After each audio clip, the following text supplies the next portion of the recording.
Bonjour et bienvenue sur l'Argus.fr. Nous partons aujourd'hui à la découverte de la fameuse Renault R5 e-Tech électrique, l'une des nouveautés les plus attendues de l'année 2024. Et comme vous le voyez, et comme Renault nous l'avait promis, elle est très proche du concept car.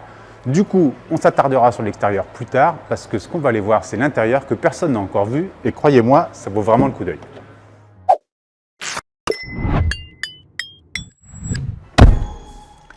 Je ne vous avais pas menti, l'intérieur vaut vraiment le coup d'œil parce que comme à l'extérieur, Renault a mélangé du classique inspiré de la Renault originelle de 1972, mais du moderne aussi. On va vous détailler tout cela. Logiquement, étant 100% électrique et de 2024, cette nouvelle Renault R5 se met au goût du jour et cela commence par cette double dalle avec deux écrans de 10 pouces et surtout une nouvelle interface directement empruntée aux grandes sœurs Mégane et Renault Scénic, comme quoi la technologie supérieure descend de gamme et c'est quand même plutôt une bonne nouvelle. Et il est même encore plus évolué dans la Renault 5 e-Tech électrique puisqu'on dispose pour la première fois dans une Renault d'un assistant personnel, le petit Renault, qui est couplé à une intelligence artificielle et qui permet d'actionner directement via une commande vocale certaines commandes. Autre particularité cette fois-ci sur le bloc compteur, c'est l'affichage de la vitesse qui peut changer de couleur. Et ça, c'est une première. Non pas qu'il soit en couleur, mais que l'on puisse changer la couleur, ça ne s'était encore jamais fait. Petit clin d'œil à la R5 de 1972, comme à l'extérieur, on en retrouve aussi à l'intérieur. Cette partie qui fait face aux passagers et qui reprend effectivement les blocs découpés comme sur la Renault R5 originelle. Ici, nous sommes sur une version presque haut de gamme, la version techno, mais il y aura encore au-dessus une collection qui s'appellera Iconic 5 et sur celle-ci, on retrouvera carrément un bandeau lumineux badgé R5. Ça, ce sera vraiment sur le haut de gamme. Toujours sur cette version techno, on retrouve les sièges façon tulipe ou pétale qui sont très chers à Renault et qu'on retrouvera sur toutes les R5. Mais par contre, la particularité de cette version techno, c'est la sellerie Engine, tissu 100% recyclé, qui donne un petit coup de jeune et puis vraiment une touche d'originalité supplémentaire à l'habitacle de cette R5. Autre particularité qui fait encore l'originalité de cette Renault 5, c'est ce toit entièrement capitonné et on retrouvera cet élément sur toutes les Renault 5, y compris dès l'entrée de gamme. Autre bonne surprise dans cette Renault 5 e-Tech électrique, c'est le volant. Honnêtement, c'est rare de trouver un volant aussi élégant dans une voiture de ce segment, ergonomique, et en plus, il ne masque pas la visibilité sur le bloc compteur digital. Pour le coup, la console centrale reste assez classique, c'est ce qu'on retrouve dans toutes les voitures modernes. Mais par contre, il y a des petits rangements bien sympathiques, de la possibilité de charger son smartphone. Le seul petit bémol que j'apporterai, c'est la qualité des plastiques. Mais encore une fois, Renault a cherché à serrer les coûts au maximum. Ça se voit un peu ici, mais très franchement, sur le côté pratique, en revanche, rien à redire. Pour ajouter au charme de sa Renault 5 e-Tech électrique, Renault a pensé à développer toute une gamme d'accessoires en impression 3D. On retrouve ici, par exemple, ce petit pot qui vient s'insérer dans la console centrale. Mais on peut trouver aussi un petit porte-crayon qui peut venir ici, ou alors un rangement plus grand, badgé 1972, année de naissance de la R5 originale, et qui pour le coup vient prendre sa place ici en remplacement des deux éléments. Autre particularité, et ça c'est vraiment le petit truc sur cette Renault 5, et pour souligner le Made in France, Renault a pensé à développer une petite panière spécifique en osier qui vient se clipser sur la console centrale et pour accueillir notamment une baguette ou pourquoi pas un bouquet de fleurs.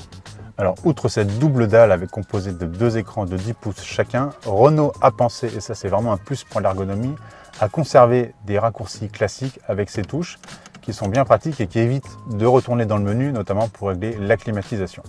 Dans ce haut de gamme Iconic 5 que Renault appelle collection, alors sachez que les collections ce sont des versions qui viendront ponctuellement dans la gamme. Au lancement c'est donc Iconic 5, mais on sait déjà qu'il y aura une collection Roland Garros qui est annoncée. Bref, ça représente donc le haut de gamme de la Renault 5 e-Tech électrique. Les différences par rapport à la techno que nous avons vue, c'est évidemment ce qui saute aux yeux, le jaune qui est bien présent sur les fauteuils. Ici, plus de jeans, toujours du tissu 100% recyclé, mais une matière un peu plus noble qui imite le cuir. On est déjà sur quelque chose de plus smart, chic et cosy par rapport à la techno, qui est un peu plus jeune avec son jean. Ici, les surpiqûres jaunes que l'on retrouve et qui habillent l'élément face aux passagers, comme sur la techno, sauf évidemment ici, c'est jaune. Et surtout, le petit détail sympa, c'est cet éclairage avec le liseré et l'inscription de la Renault. Et ça, pour le coup, c'est spécifique à l'Iconic 5. Et enfin, du jaune encore. Si vous n'aimez pas jaune, c'est pas la version qu'il faut prendre, mais encore du jaune sur les contreportes. Longue de 3,92 m, mais basée sur un empattement de 2,54 m, c'est à peine 4 cm de moins qu'une Clio actuelle. La R5 parvient à préserver une habitabilité plutôt correcte. Alors forcément avec mon 1m84, je ne suis pas le modèle parfait pour ça, mais très objectivement, il y a de la place. Et surtout, contrairement à sa rivale, la 500 électrique, la banquette dispose de 3 places et non pas 2. Alors comme à l'avant, à l'arrière, il y a quelques petites astuces cachées, notamment cette petite étiquette qui décline toute la saga des Renault 5. Plutôt sympa, ça risque d'amuser les enfants, peut-être pas sur les longs trajets, mais bon. Et puis comme je vous le disais quand on était à l'avant, à l'arrière on retrouve encore une fois du plastique dur, encore une fois histoire de limiter les coûts, mais très honnêtement le grain est plutôt agréable et puis ça semble robuste. Alors finalement est-ce que c'est pas ça le principal? Alors comme dans bon nombre d'électriques, puisque les batteries sont dans le plancher, à l'arrière on dispose d'un plancher plat, il n'y a donc pas de tunnel de servitude, ça c'est un bon point. En revanche, mauvais point, on ne peut pas tellement glisser ses pieds sous les sièges avant et ça c'est dommage parce que ça permettrait de gagner encore quelques petits centimètres. Taille réduite et gabarit contenu pour la Renault 5 e-Tech électrique, mais habitabilité préservée, la preuve avec ce coffre de 326 décimètres cubes. C'est seulement 65 décimètres cubes de moins que la grande sœur Renault Clio, donc c'est plutôt pas mal. Le haillon, comme sur la Renault 5 originelle, ouvre largement et permet de dégager une surface bien carrée qui facilite le chargement. Bon, en revanche, il ne faut pas rêver, on n'aura pas de plancher réglable, du coup il y a une grosse marche, mais l'absence de plancher réglable n'empêche pas la présence d'un petit bac bien utile pour ranger les câbles de recharge, car oui, il n'y a pas de coffre à l'avant. Sur cette finition techno, la Renault 5 électrique fait des efforts en termes de modularité, puisqu'on découvre avec plaisir des dossiers de banquette abaissables en 2 tiers, 1 tiers. Honnêtement, dans cette catégorie, il y a beaucoup de rivales qui se contentent d'un bloc abaissable d'un seul tenant. Alors cette R5 e-Tech électrique est entièrement assemblée en France, moteur et carrosserie, et Renault en est fier et le montre partout. Et bien vous voyez ici le coq qu'on retrouve sur le haillon.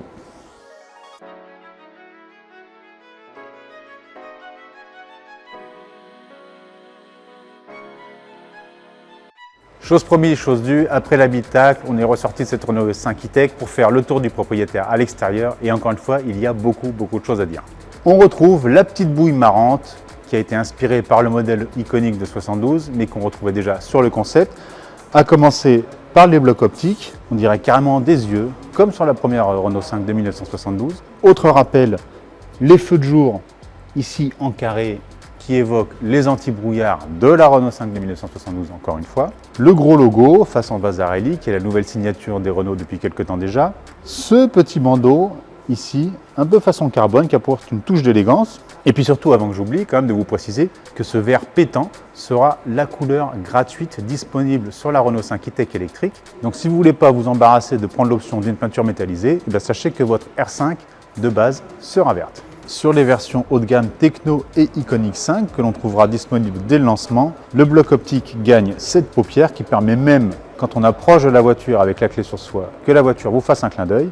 Et puis, comme Renault est fier que sa R5 soit faite en France, on retrouve le petit drapeau français sur le bloc optique. Vous le savez déjà, mais au cas où, je vous rappelle que cette Renault 5 e-Tech, comme son nom l'indique, est 100% électrique. Il faut bien donc la recharger. La trappe de recharge se retrouve ici sur l'aile avant gauche, ça c'est plutôt classique. En revanche, ce qui l'est moins, pour faire un clin d'œil à la Renault 5 originelle de 1972, sur le capot avant, rappelez-vous, il y avait une entrée d'air. Et bien ici, maintenant, on a carrément un indicateur de charge avec un 5 composé de 5 segments qui représentent chacun 20% de la charge. En clair, quand le 5 est allumé, la batterie est pleine. Et pour finir avec cet indicateur de charge, sachez quand même que Luca De Meo et Gilles Vidal, le designer, le voulaient dès le départ. Ils avaient craqué sur l'idée. Ils ont dû se battre, y compris De Meo, avec le marketing et les finances pour l'accepter, parce que vous imaginez bien qu'un tel élément coûte un peu d'argent. Donc résultat, vous ne le trouverez pas sur l'entrée de gamme, mais vous l'aurez qu'à partir des 3e et 4e niveaux de finition, Techno comme ici et Iconic 5.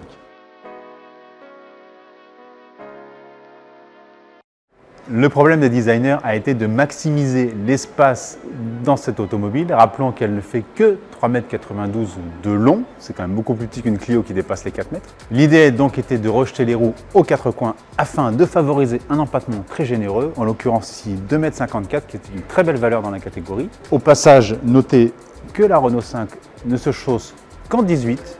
Alors, enjoliveur en entrée de gamme, Jean Talus à partir de Techno et sur le haut de gamme Iconic 5.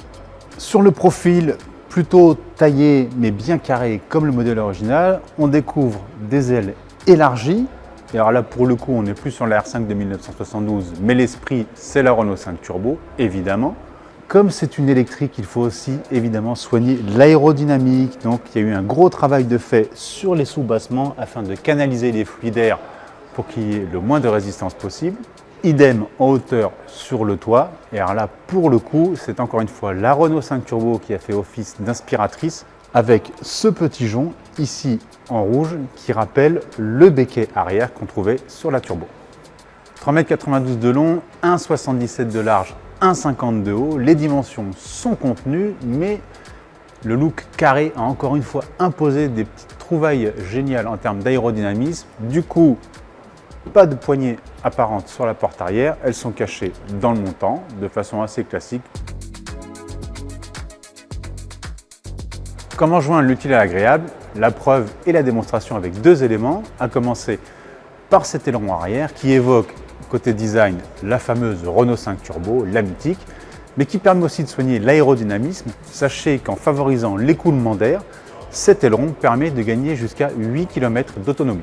Autre élément de design à la fois décoratif et efficace, les feux.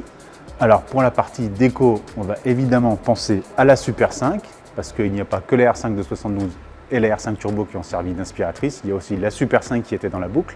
Donc ça c'est pour le côté rappel historique des feux verticaux. Mais dans le détail, ils sont particulièrement soignés, travaillés avec des lamelles, des effets 3D, plein d'éléments qui permettent de casser les flux d'air et qui sont en raccord avec l'aile. Et bien rien que ça permet là encore de gagner 6 km d'autonomie. Comme la bouille à l'avant, le popotin à l'arrière fait fortement penser à la R5 de 1972, mais aussi à la Turbo avec ses ailes larges ou encore à la Super 5, encore une fois, avec ses feux. Haillons parfaitement lissés et, je ne sais pas si vous avez remarqué, mais sur ce bandeau qui fait rappel à ce que l'on trouve sur la calandre, on voit bien le Renault, on voit bien le 5, et qu'est-ce qu'on ne voit pas? C'est le losange. Et oui, la Renault 5 ne fait pas comme tous les autres modèles de la gamme qui abordent un losange à l'avant et à l'arrière. La R5 se paye le luxe de se passer de losange, le Renault 5 suffisant à lui seul. À son lancement, la Renault 5 disposera de 5 coloris extérieurs, 3 jeux de jantes différents. Et au cas où ça ne suffirait pas pour personnaliser votre auto, toute une gamme de stickers et d'adhésifs vont être proposés, à commencer par ce Renault 5 que l'on retrouve sur la porte et qu'on pourra aussi associer à des stickers de toit afin de ne pas avoir la Renault 5 du voisin. Cette Renault 5 sera disponible quand sa carrière sera bien entamée avec 3 motorisations et 2 niveaux de batterie. Côté moteur, on pourra compter sur des blocs de 95, 120 et 150 chevaux. Et côté batterie, des accus de 40 kWh ou 52 kWh. 40 kWh qui promettent jusqu'à 300 km d'autonomie, 52 kWh qui promettent jusqu'à 400 km d'une traite. La grosse batterie sera d'office associée au gros moteur, en clair 150 chevaux, 52 kWh. Et c'est d'ailleurs cette version-là qui ne sera disponible qu'au lancement.